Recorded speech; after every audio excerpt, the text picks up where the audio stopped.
आवते बिलाई मौसी दिहली बिगाड़ी पिछावा से करत रहिली म्याऊ म्याऊ हो सारा ठेकुआ खा गइली हाउ हाउ हो सारा ठेकुआ खा गइली हाउ हाउ हो सारा ठेकुआ खा गइली हाउ हाउ हो बिल रे बिल मार मुधई के सब ठेकुआ खा गइली सारा ठेकुआ खा गइली हाउ हाउ हो सारा ठेकुआ खा गइली हाउ हाउ हो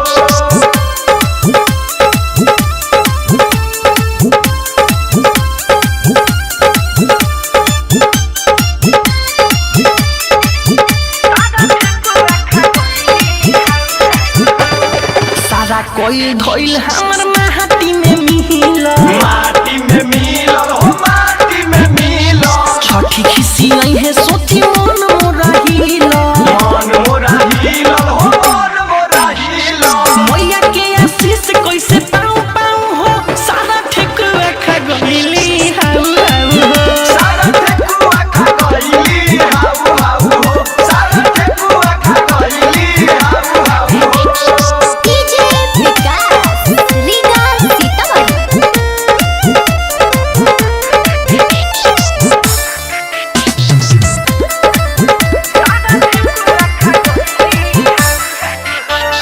मिठू हो बेवास्ता सारा करब हम दोबारा करब हम दोबारा हो करब हम दोबारा पियौआ गीत घाट सजौले बाड़े प्यारा सजौले बारे प्यारा सजौले बारे प्यारा अंदर से दिल रोवे घाव घाव हो सारा ठेकुआ खा गइली हाउ हाउ हो सारा ठेकुआ खा गइली हाउ हाउ हो सारा ठेकुआ खा गइली हाउ हाउ हो